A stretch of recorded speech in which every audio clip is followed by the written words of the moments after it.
So ended the tale of Húrin Turamba. But Morgoth did not sleep, nor rest from evil, and his dealings with the house of Hador were not yet ended. Against them his malice was unsated, though Húrin was under his eye, and Morwen wandered distraught in the wild. Unhappy was the lot of Húrin, for all that Morgoth knew of the working of his malice, Húrin knew also. But lies were mingled with the truth, and aught that was good was hidden or distorted.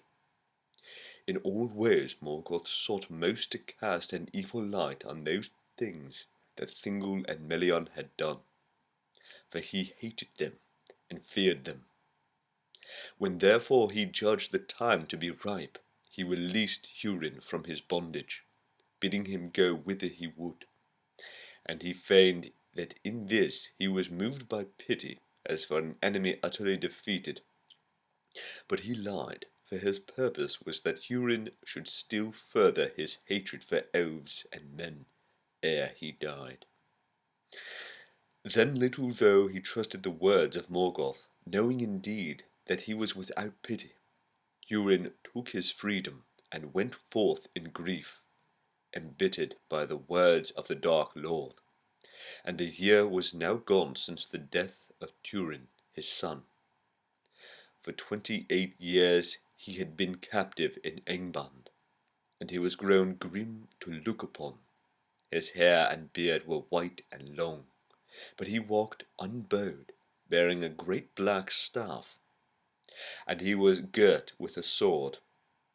Thus he passed into Hithlum, and tidings came to the chieftains of the Easterlings that there was a great riding of captains and black soldiers of Engband over the sands of Anfaglith, and with them came an old man, as one that was held in high honour. Therefore they did not lay hands on Húrin, but let him walk at will in those lands, in which they were wise, for the remnant of his own people shunned him, because of his coming from Engband, as one in league and honour with Morgoth. Thus his freedom did but increase the bitterness of Húrin's heart, and he departed from the land of Hithlum and went up into the mountains. Thence he descried far off amid the clouds the peaks of the Chrysaegrim, and he remembered Turgon, and he desired to come again to the hidden realm of Gondolin. He went down therefore from Edwithrin, and he knew not that the creatures of Morgoth watched all his steps, and crossing over the Brithiach, he passed into Dimbar, and came to the dark feet of the Equoriath. All the land was cold and desolate, and he looked about him with little hope, standing at the foot of a great fall of stones beneath a sheer rock wall, and he knew not that this was all that was now left to see of the old way of escape. The dry river was blocked, and the arched gate was buried. Then Húrin looked up to the grey sky, thinking that he might once more descry the eagles, as he had done long ago in his youth. But he saw only the shadows blown from the east, and clouds swirling about the inaccessible peaks, and he heard only the wind hissing over the stones. But the watch of the great eagles was now redoubled, and they marked Húrin well, far below, forlorn in the fading light. And straightway Thorondor himself, since the tidings seemed great, brought word to Turgon. But Turgon said, "Does Morgoth sleep? You were mistaken." "Not so," said Thorondor. "If the eagles of Manwë were wont to err thus, then long ago, Lord, your hiding would have been in vain." "Then your words bode ill," said Turgon, "for they can bear but one meaning. Even Húrin Thalion has surrendered to the will of Morgoth. My heart is shut." But when Thorondor was gone, Turgon sat long in thought, and he was troubled, remembering the deeds of Húrin of Dorlumin.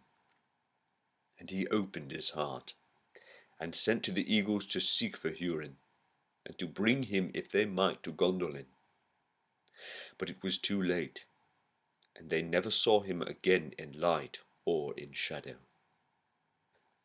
For Húrin stood in despair before the silent cliffs of the Doriath, and the westering sun, piercing the clouds, stained his white hair with red. Then he cried aloud in the wilderness, heedless of any ears, and he cursed the pitiless land, and standing at last upon a high rock, he looked towards Gondolin, and called in a great voice, Turgon, Turgon, remember the fen of Serech! O Turgon, will you not hear in your hidden holes? But there was no sound save the wind in the dry grasses. Even so they hissed in Serech at the sunset, he said. And as he spoke, the sun went behind the mountains of shadow, and the darkness fell about him, and the wind ceased, and there was silence in the waste. Yet there were ears that heard the words that Húrin spoke, and report of all came soon to the dark throne in the north, and Morgoth smiled, for he knew now clearly in what region Turgon dwelt, though because of the eagles no spy of his could yet come within sight of the land behind the encircling mountains. This was the first evil that the freedom of Húrin achieved. As darkness fell, Húrin stumbled from the rock and fell into a heavy sleep of grief. But in his sleep he heard the voice of Morwen lamenting, and often she spoke his name, and it seemed to him that her voice came out of Brethil. Therefore when he awoke with the coming of day, he arose, and went back to the Brithiach, and passing along the eaves of Brethil he came at a time of night to the crossings of Teglin. The night sentinels saw him, but they were filled with dread, for they thought that they saw a ghost out of some ancient battle mound that walked with darkness about it, and therefore Húrin was not stayed, and he came at last to the place of the burning of Glaurung, and saw the tall stone standing near the brink of Cabad Nairamath. But Húrin did not look at the stone, for he knew what was written there, and his eyes had seen that he was not alone. Sitting in the shadow of the stone there was a woman, bent over her knees, and as Húrin stood there silent, she cast back her tattered hood and lifted her face. Grey she was, and old, but suddenly her eyes looked into his, and he knew her, for though they were wild and full of fear, that light still gleamed in them that long ago had earned for her the name Elidwen, proudest and most beautiful of mortal women in the days of old. You come at last, she said. I have waited too long. It was a dark road. I have come as I could, he answered.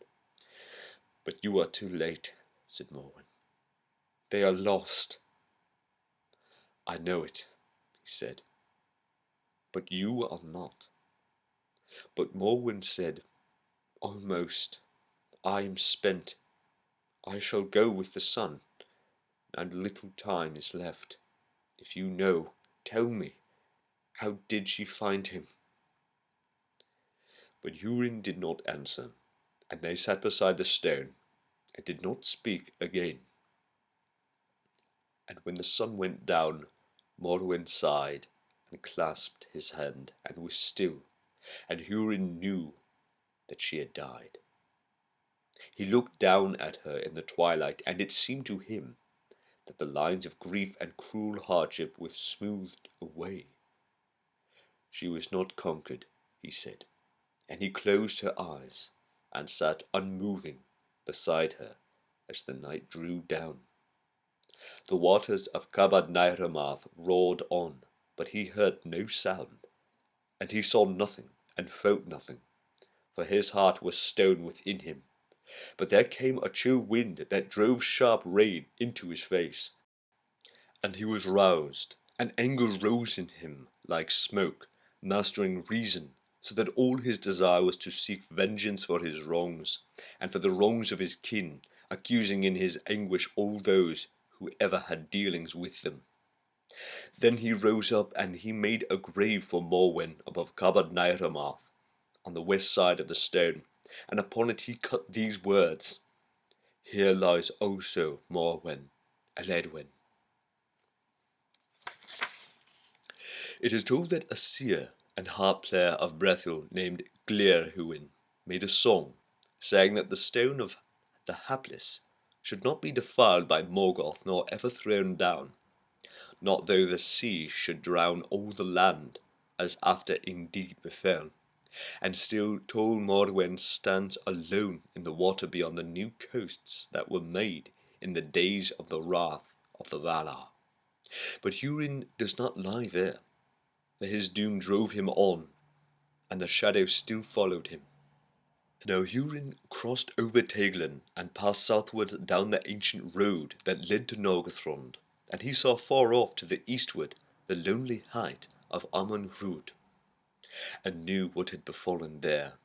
At length he came to the banks of Norog, and ventured the passage of the wild river upon the fallen stones of the bridge, as Mablung of Doriath had ventured it before him, and he stood before the broken doors of Felagund, leaning upon his staff. Here it must be told that after the departure of Glaurung, Mim, the petty dwarf, had found his way to Nargothrond, and crept within the ruined halls, and he took possession of them, and sat there fingering the gold and the gems, letting them run ever through his hands, for none came nigh to despoil him, from dread of the spirit of Glaurung and his very memory. But now one had come, and stood upon the threshold, and Mim came forth, and demanded to know his purpose. But Húrin said, Who are you, that would hinder me from entering the house of Finrod Felagund? Then the dwarf answered, I am Mim, and before the proud ones came over the sea, dwarves delved the halls of Nolokisdin. I have but returned to take what is mine, for I am the last of my people. Then you shall enjoy your inheritance no longer, said Húrin, for I am Húrin, son of Galdor, returned out of Angband, and my son was Turin Turambar, whom you have not forgotten. And he it was that slew Glaurung the dragon, who wasted these halls where now you sit. And not unknown is it to me by whom the dragon helm of Dorlomin was betrayed. Then Mim, in great fear, besought Húrin to take what he would, but to spare his life. But Húrin gave no heed to his prayer, and slew him there before the doors of Nargothrond. Then he entered in, and stayed a while in that dreadful place, where the treasures of Valinor lay strewn upon the floors in darkness and decay. But it is told that when Húrin came forth from the wreck of Nargothrond and stood again beneath the sky, he bore with him out of all that great hoard but one thing only. Now Húrin journeyed eastward, and he came to the meres of twilight above the falls of Sirion, and there he was taken by the elves that guarded the western marches of Doriath, and brought before King Thingol in the thousand caves. Then Thingol was filled with wonder and grief when he looked on him, and knew that grim and aged man for Húrin Thalion, the captive of Morgoth. But he greeted him fairly, and showed him honour. Húrin made no answer to the king, but drew forth from beneath his cloak that one thing which he had taken with him out of Nargothrond, and that was no less a treasure than the Nauglamir, the necklace of the dwarves, that was made for Finrod Felagund long years before by the craftsmen of Novgorod and Belegost, most famed of all their works in the older days, and prized by Finrod while he lived above all the treasures of Nargothrond. And Húrin cast it at the feet of Thingol with wild and bitter words. Receive thou thy fee, he cried, for thy fair keeping of my children and my wife, For this is the Nauglamir, whose name is known to many among elves and men, and I bring it to thee out of the darkness of Nargothrond, where Finrod thy kinsman left it behind, when he set forth with Beren son of Barahir to fulfil the errand of Thingol of Doriath. Then Thingol looked upon the great treasure, and knew it for the Nauglamir, and well did he understand Húrin's intent. But being filled with pity, he restrained his wrath, and endured Húrin's scorn. And at the last Melian spoke, and said, Húrin Tharion, Morgoth hath bewitched thee, for he that seeth through Morgoth's eyes, willing or unwilling, seeth all things crooked. Long was Turin thy son fostered in the halls of Menegroth, and shown love and honour as the son of the king, and it was not by the king's will nor by mine that he came never back to Doriath. And afterwards thy wife and thy daughter were harboured here with honour and good will, and we sought by all means that we might dissuade Morwen from the road to Nargothrond. With the voice of Morgoth thou dost now upbraid thy friends. And hearing the words of Melian, Húrin stood moveless, and he gazed long into the eyes of the queen. And there in Menegroth, defended still by the girdle of Melian from the darkness of the enemy, he read the truth of all that was done, and tasted at last the fullness of woe that was measured for him by Morgoth Baugler. And he spoke no more of what was past, but stooping lifted up the Nauglamir from where it lay before Thingol's chair, and he gave it to him, saying, Receive now, Lord, the necklace of the dwarves, as a gift from one who has nothing, and as a memorial of Húrin of Dorlumen. For now my fate is fulfilled, and the purpose of Morgoth achieved. But I am his thrall no longer.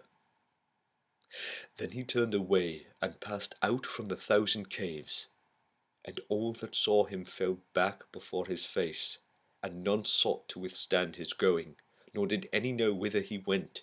But it is said that Húrin would not live thereafter, being bereft of all purpose and desire, and he cast himself at last into the western sea, and so ended the mightiest of the warriors of mortal men.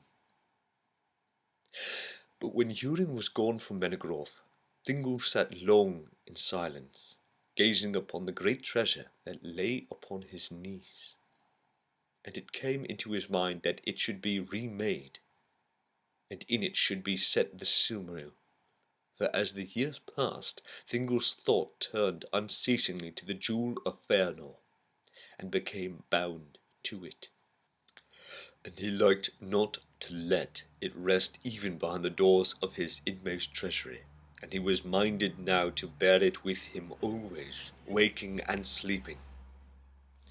In those days the dwarves still came on their journeys into Beleriand, from their mansions in Enid Lindon, and passing over Gelion at Sarn Athrod, the ford of stones, they travelled the ancient roads to Doriath. For their skill in the working of metal and stone was very great, and there was much need of their craft in the halls of Menegroth. But they came now no longer in small parties as aforetime, but in great companies, well armed for their protection in the perilous lands between Eros and Gelion.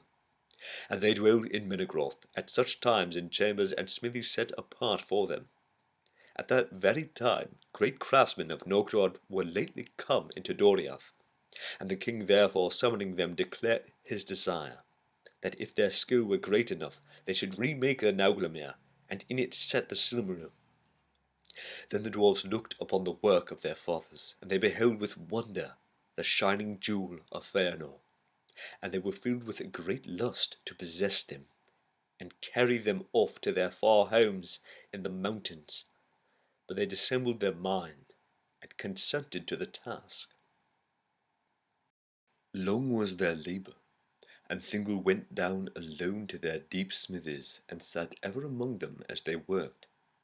In time his desire was achieved, and the greatest of the works of the elves and dwarfs were brought together and made one, and its beauty was very great. For now the countless jewels of the Nauglarim did reflect and cast abroad in marvellous hues the light of the Silmaril of midmost. Then Thingol, being alone among them, made to take it up and clasp it about his neck. But the dwarves in that moment withheld it from him, and demanded that he yield it up to them, saying, "By what right does the Elven king lay claim to the Nauglamir that was made by our fathers for Finrod Felagund, who is dead? It has come to him but by the hand of Húrin, the man of Dorlomin, who took it as a thief out of the darkness of Nargothrond." But Thingol perceived their hearts, and saw well that desiring the Silmaril they sought but a pretext and a fair cloak for their true intent. And in his wrath and pride he gave no heed to his peril, but spoke to them in scorn, saying, "How do ye of uncouth race dare to demand aught of me, Elu Thingol, lord of Beleriand, whose life began by the waters of Cuivianen, years uncounted ere the fathers of the stunted people awoke?" And standing tall and proud among them, he bade them with shameful words be gone unrequited out of Doriath. Then the lust of the dwarfs was kindled to rage by the words of the king, and they rose up about him, and laid hands on him, and slew him as he stood. So died, in the deep places of Menegroth, Elwë Singolo, king of Doriath, who alone of all the children of Ilúvatar was joined with one of the Ainur, and he who alone of the forsaken elves had seen the light of the trees of Valinor, with his last sight gazed upon the Silmaril. Then the dwarves, taking the Nauglamir, passed out of Menegroth and fled eastwards through Region. But tidings went swiftly through the forest, and few of that company came over Eros. But they were pursued to the death as they sought the eastward road, and the Nauglamir was retaken and brought back in bitter grief to Melian the queen. Yet two there were of the slayers of Thingol who escaped from the pursuit on the eastern marches, and returned at last to their city far off in the blue mountains. And there in Novgorod they told somewhat of all that had befallen, saying that the dwarves were slain in Doriath by command of the Elven king, who thus would cheat them of their reward. Then great was the wrath and lamentation of the dwarves of Novgorod for the death of their kin and their great craftsman, and they tore their beards and wailed, and long they sat taking thought for vengeance. It is told that they asked aid from Belegost, but it was denied them, and the dwarves of Belegost sought to dissuade them from their purpose, but their counsel was unavailing, and ere long a great host came forth from Novgorod, and crossing over Gelion, marched westward through Beleriand. Upon Doriath a heavy change had fallen. Melian sat long in silence beside Thingol the king, and her thought passed back into the starlit years, and to their first meeting among the nightingales of Nan el-Moth in ages past. And she knew that her parting from Thingol was the forerunner of a greater parting, and that the doom of Doriath was drawing nigh. For Melian was of the divine race of the Valar, and she was a Maya of great power and wisdom. But for the love of Elwë Singolo she took upon herself the form of the elder children of Ilúvatar, and in that union she became bound by the chain and trammels of the flesh of Arda. In that form she bore to him Luthien to Nuvia, and in that form she gained a power over the substance of Arda. And by the girdle of Melian was Doriath defended through long ages from the evils without. But now Thingol lay dead, and his spirit had passed to the halls of Mundos, and with his death a change came also upon Melian. Thus it came to pass that her power was withdrawn in that time from the forests of Noldoreth and Region, and Esgalduin the enchanted river spoke with a different voice, and Doriath lay open to its enemies. Thereafter Melian spoke to none, save to Mablung only, bidding him take heed to the Silmaril, and to send word speedily to Beren and Luthien in Osiriand. And she vanished out of Middle-earth, and passed to the land of the Valar beyond the western sea, to muse upon her sorrows in the gardens of Lorien, whence she came, and this tale speaks of her no more. Thus it was that the host of the Naugrin crossing over Eros passed unhindered into the woods of Doriath, and none withstood them, for they were many and fierce, and the captains of the grey elves were cast into doubt and despair, and went hither and thither purposeless. But the dwarves held on their way, and passed over the great bridge, and entered into Morgoth, and there befell a thing most grievous among the sorrowful deeds of the elder days, for there was battle in the 1,000 caves, and many elves and dwarves were slain, and it has not been forgotten. But the dwarves were victorious, and the halls of Thingol were ransacked and plundered. There fell Mablung of the heavy hand before the doors of the treasury wherein lay the Nauglamir, and the Silmaril was taken. At that time Beren and Luthien yet dwelt in Tol Galen, the Green Isle in the river Ardurand, southernmost of the streams that falling from Edid Lindon flowed down to join with Gelion. And their son, J.R.R, had to wife Nimloth, kinswoman of Celeborn, prince of Doriath, who was wedded to the lady Galadriel. The sons of J.R. and Nimloth were Elured and Elurin, and a daughter also was born to them, and she was named Elwyn, which is star spray. For she was born on a night of stars, whose light glittered in the spray of the waterfall of Lanthir Lamath, beside her father's house. Now word went swiftly among the elves of Osiriand that a great host of dwarves bearing gear of war had come down out of the mountains and passed over Gelion at the ford of stones. These tidings came soon to Beren and Luthien, and in that time also a messenger came to them out of Doriath, telling of what had befallen there. Then Beren arose and left Tol Galen, and summoning to him J.R. his son, they went north to the river Asgar, and with them went many of the green elves of Osiriand. Thus it came to pass that when the dwarves of Nógrod, returning from Morgoth with diminished host, came again to Sarn Athrod, they were assailed by unseen enemies. For as they climbed up Gelion's banks, burdened with the spoils of Doriath, suddenly all the woods were filled with the sound of elven horns, and shafts sped upon them from every side. There very many of the dwarves were slain in the first onset, but some escaping from the ambush held together, and fled eastward toward the mountains. And as they climbed the long slopes beneath Mount Domned, there came forth the shepherds of the trees, and they drove the dwarves into the shadowy woods of Edid Lindon, whence, it is said, came never one to climb the high passes that led to their homes. In that battle by Sarn Athrod, Beren fought his last fight, and himself slew the lord of Nógrod, and wrested from him the necklace of the dwarves. But he dying laid his curse upon all the treasure.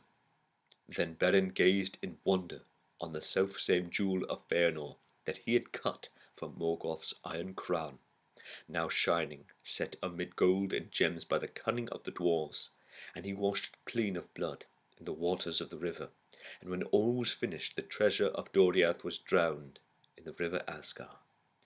And from that time the river was named anew Rathloriel, the golden bed. But Beren took the Nauglamir and returned to Tol Galen. Little did it ease the grief of Luthien to learn that the lord of Nógrod was slain, and many dwarves beside. But it is said and sung that Luthien, wearing that necklace and that immortal jewel, was the vision of greatest beauty and glory that has ever been outside the realm of Valinor.